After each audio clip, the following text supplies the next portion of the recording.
സ്നേഹം, ദിവ്യസ്നേഹം, സ്നേഹം, ദിവ്യസ്നേഹം. പൗലോസ് തിമോത്തിയോസിന് എഴുതിയതായ ലേഖനം 4-ാം അധ്യായം 6-ാമത്തെ വാക്യം കൂടെ വായിക്കാം. ഇതു സഹോദരന്മാരെ ഗ്രഹിപ്പിച്ചാൽ നീ അനുസരിച്ച വിശ്വാസത്തിന്റെയും സദുപദേശത്തിന്റെയും വചനത്താൽ പോഷണം ലഭിച്ചു ക്രിസ്തുയേശുവിന് നല്ല ശുശ്രൂഷകൻ ആകും. ഭക്തിവിരുദ്ധമായ കിഴവി കഥകളെ ഒഴിച്ചു ദൈവഭക്തിക്ക് തക്കവണ്ണം അഭ്യാസം ചെയ്യുക. എന്താണ്? ദൈവഭക്തിക്കൊത്തവണ്ണം അഭ്യാസം ചെയ്യുക. ദൈവത്തിന്റെ ആലയത്തിൽ സദുപദേശം ഉണ്ടായിരിക്കണം. എങ്ങനെയുള്ളതാണ്? വിശ്വാസത്തിന്റെ സദുപദേശം. നല്ല ശുശ്രൂഷകൻ ചെയ്യേണ്ടതായ പണി എന്താണെന്ന് വെച്ചാൽ, നല്ല ഉപദേശം എല്ലാ വിശ്വാസികൾക്കും പറഞ്ഞു കൊടുക്കണം. വചനപ്രകാരം ജീവിക്കേണ്ടതിനു വേണ്ടി ഉത്സാഹിപ്പിക്കണം. ഇത് നമ്മുടെ സഭയ്ക്ക് മാത്രമുള്ളതായ ചിട്ടകൾ അല്ല, നമ്മുടെ സഭയുടെ മാത്രം പദ്ധതികളല്ല. ഈ കാലത്ത് ചില സഭകൾക്ക് അവരുടേതായ പദ്ധതികൾ അവർ ഏർപ്പാട് ചെയ്യുന്നുണ്ട്. എന്താണ്? ചില പ്രത്യേകതകൾക്ക് വേണ്ടി അവരെ തിരിച്ചറിയുന്നതിന് വേണ്ടി ചില ബാഡ്ജുകൾ ധരിക്കുക, ചില പ്രത്യേക വസ്ത്രങ്ങൾ ധരിക്കുക, അല്ലെങ്കിൽ ചില രീതിയിലൂടെ ചിലർ സ്തോത്രമെന്ന് പറയും, ചിലർ പ്രൈസ് ദി ലോർഡ് എന്ന് പറയും, മറ്റു ചിലർ മാറാനാഥ എന്ന് പറയും, മറ്റു ചിലർ ഷാലോം എന്ന് പറയും. അങ്ങനെ പ്രത്യേകിച്ച് പറയുന്നത് കാരണം അവർ ഏത് സഭക്കാരാണെന്ന് അറിയുന്നതിന് വേണ്ടി അതാത് രീതിയിൽ പഠിപ്പിക്കുന്നത്. നമ്മുടെ സഭക്കാരെല്ലാം ഇങ്ങനെ തന്നെ പറയണം, എന്നാൽ ഇത് ബൈബിളിലുള്ള കാര്യമല്ല. എന്താണ്? ഞാനാണെങ്കിലൊന്നോ ഒരു ദിവസം സ്തോത്രമെന്ന് പറയും, ഒരു ദിവസം പ്രൈസ് ദി ലോർഡ് എന്ന് പറയും, ഒരു ദിവസം മാറാനാഥ എന്ന് പറയും, മറ്റൊരു ദിവസം ഷാലോം എന്ന് പറയും, മറ്റൊരു ദിവസം വേറെയില്ലേ, ദൈവത്തിന് സ്തോത്രമെന്ന് പറയും, വന്ദനം എന്ന് പറയും. ആലയത്തിൽ ദൈവത്തിന്റെ മക്കളെല്ലാം ഒരുപോലെയാകുന്നു എന്നുള്ളതാണ് പഠിപ്പിക്കേണ്ടത്. സദുപദേശം എന്താണെന്ന് വെച്ചാൽ യേശു ക്രിസ്തുവിന്റെ ഉപദേശങ്ങൾ. യേശു പഠിപ്പിച്ചത് ഏത് വിഷയമാണെന്ന് ഒന്ന് ചിന്തിക്കുക. അവൻ എവിടെയെങ്കിലും മതവിഷയങ്ങളെക്കുറിച്ച് സംസാരിച്ചോ?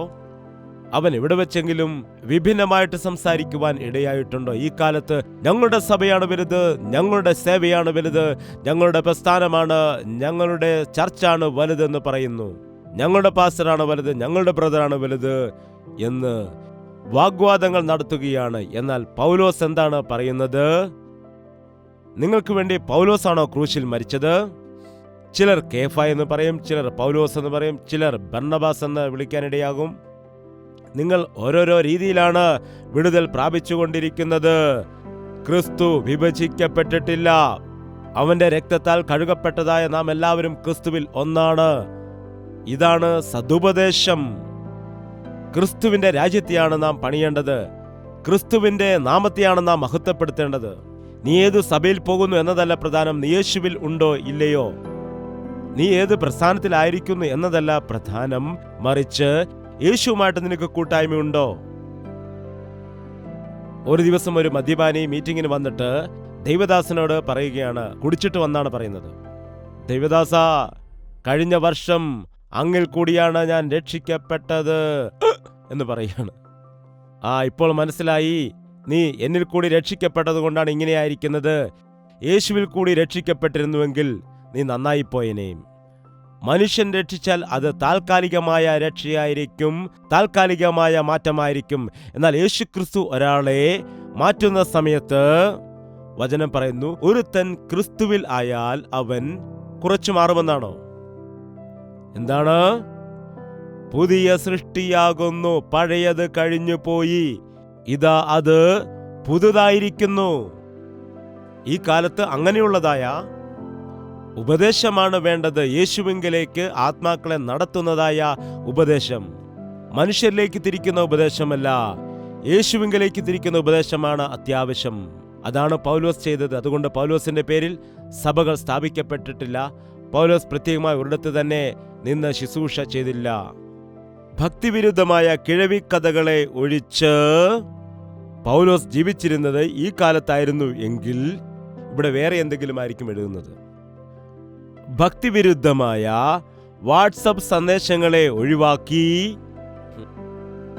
സോഷ്യൽ മീഡിയ കഥകളെ ഒഴിവാക്കി, എവിടെ ചെന്നാലും ഇങ്ങനെയുള്ളതാണ് നാം ഇപ്പോൾ കേട്ടുകൊണ്ടിരിക്കുന്നത്.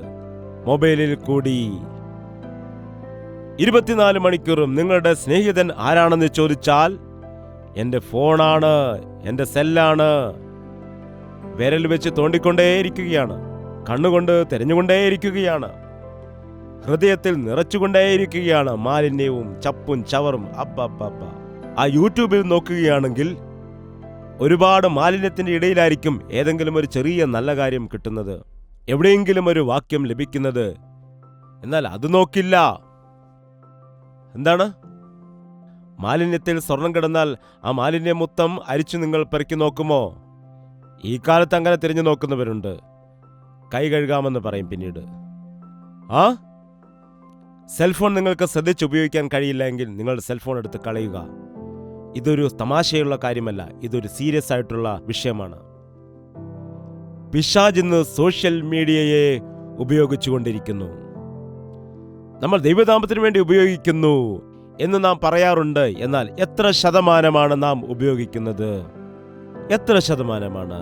ഒന്ന്, നാം ഉപയോഗിക്കുകയാണ് തെറ്റായ രീതിയിൽ. ഒരിക്കലും സോഷ്യൽ മീഡിയ തെറ്റായ ഒരു കാര്യമല്ല, അത് ഉപയോഗിക്കപ്പെടുകയാണ് അങ്ങനെ. മ്യൂസിക് ഒരു പാപമല്ല, മ്യൂസിക്കിനെ തെറ്റായ രീതിയിൽ ഉപയോഗിക്കുമ്പോഴാണത് പാപമാകുന്നത്. നോക്ക്, ദൈവം നൽകിയിരിക്കുന്നതായ സകലതും നല്ലതാണ്. ദൈവം സൃഷ്ടിച്ച സകലതും നല്ലത്.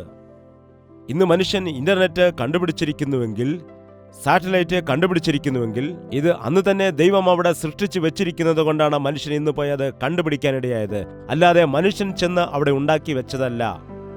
ഓരോ ദിവസവും പുതിയ മരങ്ങൾ കിളിർക്കുന്ന പോലെ പുതിയ പുതിയ സൃഷ്ടികൾ ദൈവം ചെയ്യുന്നതല്ല. അന്നു തന്നെ ദൈവം സകലതും സൃഷ്ടിച്ചിരിക്കുന്നതാണ്. അത് കണ്ടുപിടിക്കാൻ നമുക്ക് ഇത്രയും നാളുകൾ വേണ്ടി വന്നു. അല്ലെങ്കിൽ മനുഷ്യർ അത് കണ്ടുപിടിക്കേണ്ടതിന് വേണ്ടി ദൈവം അതിന് തക്കതായ ഒരു സമയം അനുവദിച്ചിരുന്നു. അത് അധികാരികളുടെ മനസ്സിലത് തോന്നിപ്പിച്ചു. ഈ ടെക്നോളജി സുവിശേഷത്തിന് വേണ്ടി ഉപയോഗിക്കണം. സകല മനുഷ്യരും സുവിശേഷം കേൾക്കാനിടയാകണം. അതിനുവേണ്ടിയാണ് ദൈവം ഇങ്ങനെയുള്ള ടെക്നോളജികൾ മനുഷ്യരിലേക്ക് കൊടുക്കുവാനിടയായത്. എന്നാൽ പിശാചിന്റെ കൂട്ടാളികൾ എന്താണ് ചെയ്തത്? അത് ആദ്യം തന്നെ അവർ കൈയടക്കുവാൻ ഉപയോഗിക്കുവാൻ തുടങ്ങി. അതിൽ മാലിന്യവും ചപ്പും ചവറും നിറച്ചിരിക്കുമ്പോൾ മനുഷ്യൻ അതിന്റെ പിറകെ പോകുന്നു. സെൽഫോണിൽ വരുന്നതെല്ലാം തന്നെ വിശുദ്ധമായ വചനങ്ങളൊന്നും അല്ല. വിശുദ്ധ വേദപുസ്തകം വായിക്കുക. ഫോണിൽ കൂടി ആയിരക്കണക്കിന് സുവിശേഷ പ്രസംഗങ്ങൾ കേൾക്കാൻ കഴിയും, അല്ലെങ്കിൽ സോഷ്യൽ മീഡിയയിൽ സംസാരിക്കാൻ കഴിയും. എത്ര പ്രസംഗകർ അല്ലെങ്കിൽ എത്രമാത്രം സുവിശേഷകന്മാർ എത്രത്തോളം വിമർശിച്ചാലും, എന്തെല്ലാം വ്യാഖ്യാനങ്ങൾ നൽകിയാലും, പുതിയ പുതിയ വിവരങ്ങൾ നൽകിയാലും, നിങ്ങൾ ബൈബിളിലേക്ക് തിരിയേണ്ടതാണ്. അത് ബൈബിളിൽ ഉണ്ടോ ഇല്ലയോ എന്ന് നോക്കി മനസ്സിലാക്കിയ ശേഷമേ അത് സ്വീകരിക്കാവൂ. അല്ല എങ്കിൽ അത് അപകടകരമാണ്. ഇന്ന് നാം നോക്കുമ്പോൾ ഒരു ഹെഡിങ് മാത്രമായിരിക്കും, അല്ലെങ്കിൽ ഒരു ലൈനിലെ ഒരു വചനം മാത്രമായിരിക്കും ഇന്ന് നാം നോക്കുന്നത്.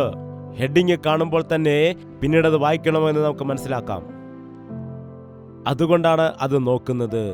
ബുദ്ധിയില്ലാത്തവൻ എന്ന് ഹെഡിങ് ഇട്ടാൽ അത് നോക്കും. അറിവ് വേണമോ എന്ന് ചോദിച്ച് പോസ്റ്റ് ഇട്ടാൽ ഒരിക്കലും ശ്രദ്ധിക്കില്ല. ബുദ്ധിയില്ലായ്മ വേണോ എന്ന് ചോദിച്ച് ഹെഡിങ് ഇട്ടാൽ അയ്യോ എന്താണിത് എന്ന് പറഞ്ഞിട്ട് താല്പര്യത്തോടെ ശ്രദ്ധിക്കും. കുറച്ചുകൂടെ ബുദ്ധിയില്ലായ്മ പഠിക്കാം. എന്തൊരു മനുഷ്യരാണ്! കിഴവിക്കഥകൾ ഇത് അശുദ്ധമാക്കുന്നതാണ്. കിഴവിക്കഥകൾ എന്ന് പറയുമ്പോൾ ചാറ്റിംഗ് ചെയ്യുന്നവരെ കുറിച്ചാണ്. പാടത്ത് നെല്ല് വിതച്ചുകൊണ്ടിരിക്കുമ്പോൾ അവർ ചാറ്റിംഗ് ചെയ്യുമായിരുന്നു. പരസ്പരം തലയിലെ പേൻ നോക്കിക്കൊണ്ടിരിക്കുമ്പോൾ ചേച്ചി, ചേടത്തി എന്നൊക്കെ വിളിച്ചുകൊണ്ട് അയൽപക്കത്തെ വീട്ടിലെയും അവിടുത്തെയും ഇവിടുത്തെ ആളുകളെ കുറിച്ചുള്ളതായ കാര്യങ്ങൾ പറയുമായിരുന്നു. ആണുങ്ങളാണെങ്കിൽ പാലത്തിന്മേലോ അല്ലെങ്കിൽ കരിങ്കിലോ ഇരുന്ന്, അല്ലെങ്കിൽ സൈക്കിളുകളിൽ യാത്ര ചെയ്ത് പോയി. പണ്ടൊക്കെ ബൈക്കില്ലായിരുന്നല്ലോ. എവിടെയൊക്കെയാണ് സ്ത്രീകൾ നിൽക്കുന്നത് അത് കണ്ട് അങ്ങോട്ട് പോകുമായിരുന്നു. കോളേജിന്റെ വാതിൽക്കലേക്ക് പോയോ ബസ് സ്റ്റോപ്പിലേക്കോ പോയിട്ട് സ്ത്രീകൾ നിൽക്കുന്നതായി അവിടെ ചെന്നിട്ട് അവരെ നോക്കി ഓരോന്ന്, എടാ നീ അവിടെ നോക്ക്, അങ്ങനെ നോക്ക് എന്നൊക്കെ പറഞ്ഞ് അവരെ കമന്റ് അടിക്കുകയൊക്കെ ചെയ്യുമായിരുന്നു. എന്നാൽ ഇപ്പോൾ ആരും എങ്ങും പോകുകയില്ല, എപ്പോഴും ഫോണിൽ തന്നെയാണ്. തലവേദനിക്കുന്നത് വരെയും കഴുത്ത് വേദനിക്കുന്നത് വരെയും നടു കുനിച്ചിരിക്കൂ. അതുകൊണ്ടാണ് യൗവനക്കാരായിരിക്കുന്ന മക്കൾക്ക് ഇപ്പോൾ തന്നെ നടുവേദന ഉണ്ടാകുന്നത്. ബാക്ക് പെയിൻ എന്ന് പറഞ്ഞ് വേദനിക്കുന്നത് കാണാം. നമ്മുടെ ശരീരം നടു അനക്കുന്നതിന് വേണ്ടിയാണ് ദൈവം നമുക്ക് എല്ലുകൾ തന്നിരിക്കുന്നത്. സ്ട്രെയിറ്റ് റാഡായിട്ടാണോ തന്നിരിക്കുന്നത്? ശരീരത്തിൽ ബുഷ് തന്നിട്ടുണ്ട്. അത് നിന്റെ നടു അങ്ങോട്ടും ഇങ്ങോട്ടും വളയ്ക്കുന്നതിന് വേണ്ടിയാണ്, അനങ്ങുന്നതിന് വേണ്ടിയാണ് തന്നിരിക്കുന്നത്. എന്നാൽ നീ എന്താണ് ചെയ്യുന്നത്? ഒറ്റ ലെവലിന് നേരെ ഇരിക്കുന്നതായ സമയത്ത് നിന്റെ ശരീരത്തിന്റെ ഭാരം കാരണം ആ ബുഷ് വെളിയിലേക്ക് വരുവാനിടയായി. പിന്നെ നേരെ ഹോസ്പിറ്റലിൽ കൊണ്ടുപോകുമ്പോൾ സർജറി ചെയ്ത് ഡോക്ടർ കുറച്ച് പണമൊക്കെ വാങ്ങിക്കും, വീണ്ടും നേരെ ഇരിക്കും. കുറെ നാൾ കഴിഞ്ഞിട്ട് അതേ അസുഖം തന്നെ വീണ്ടും ഉണ്ടാകും. നടുവേദന ഉണ്ടാകുന്നത് കഷ്ടപ്പെട്ട് ജോലി ചെയ്യുന്ന ആളുകൾക്കല്ല, വെറുതെ ഇരിക്കുന്നവർക്കാണ്. വിരളമായിട്ടാണ് മറ്റുള്ളവർക്ക് വരുന്നത്. കൂടുതൽ നടുവിന് ബലം കൊടുക്കുന്നവർക്ക്, കൂടുതൽ ഭാരം ചുമക്കുന്നവർക്ക്, അങ്ങനെയുള്ളവർക്ക് നടുവേദന ഉണ്ടാകാറുണ്ട്. എന്നാൽ ഒരുപാട് യുവജനങ്ങളായിരിക്കുന്നതായ വ്യക്തികൾ ഈ കാലത്ത് അലസരായിരിക്കുന്നത് കാരണമായി അവർക്ക് മാനസിക സമ്മർദ്ദങ്ങൾ ഉണ്ടാകുന്നു, ഡിപ്രഷന് ഇരയായിട്ട് മാറുന്നു, ഒരു വിധത്തിലുള്ള ഭയത്തിന് ഇരയായിട്ട് മാറുന്നു, ഒരു രീതിയിലുള്ളതായ വയലൻസ്. അതിനെന്താണ് മലയാളത്തിൽ പറയുന്നത്? അഹിംസയല്ല, ഹിംസ, തീവ്രവാദത്തിന് ഇരയായിട്ട് മാറുന്നു. കാരണം അശുദ്ധിയുള്ളത് കൊണ്ടാണ്. ചർച്ചിൽ സെൽഫോൺ കൊണ്ടുവരാത്ത ആരെങ്കിലും ഉണ്ടോ? അതുകൊണ്ടാണ് സെൽഫോണിൽ ബൈബിൾ വായിക്കരുത് എന്ന് പറയുന്നത്. ബൈബിൾ കൊണ്ടുവരിക. ബൈബിളിലെ വചനം വായിക്കാൻ നിങ്ങൾ സെൽഫോൺ എടുക്കുന്ന സമയത്ത് എന്തിനാണ് ഇനിയും ബൈബിൾ നോക്കുന്നത് എന്ന് പറഞ്ഞുകൊണ്ട് നിങ്ങൾ ആ അനാവശ്യമായ കാര്യങ്ങളെ നോക്കാനിടയാകും. അതുകൊണ്ടാണ് പറയുന്നത്.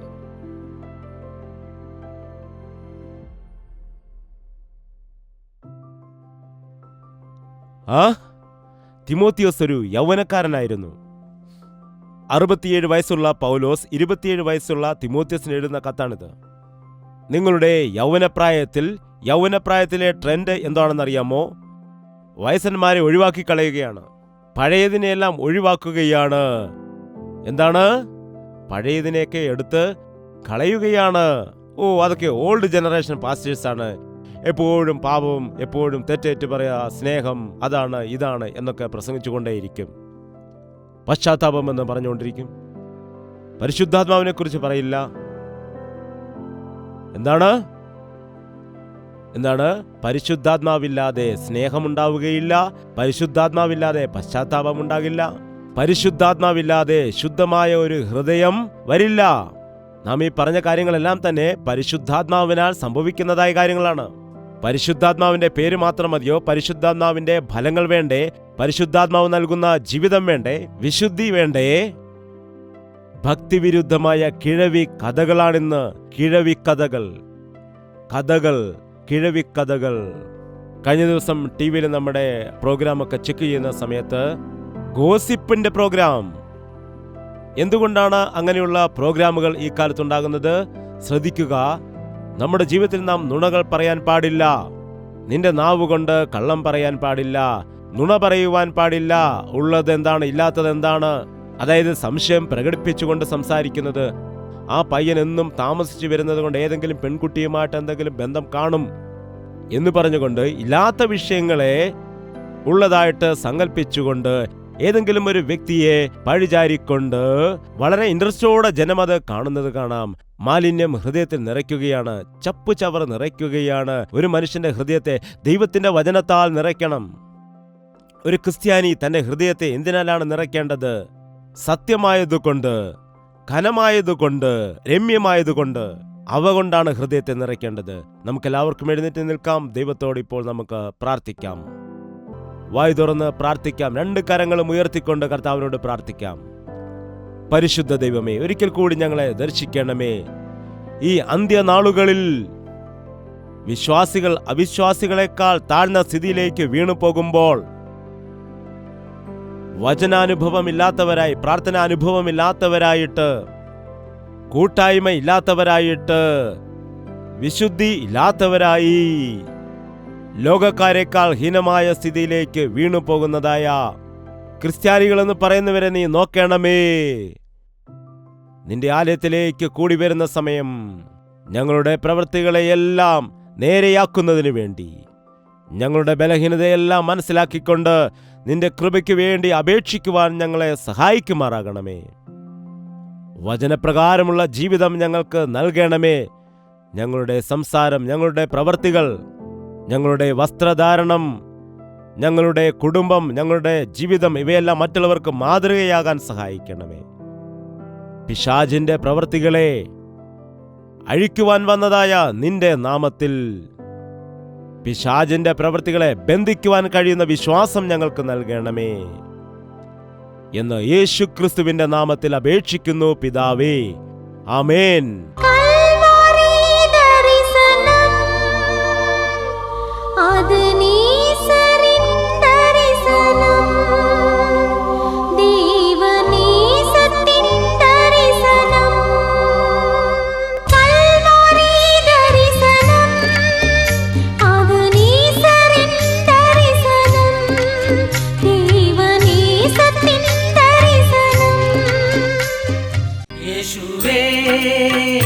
യേശുവേ യേശുവേ യേശുവേ യേശുവേ യേശുവേ യേശുവേ യേശുവേ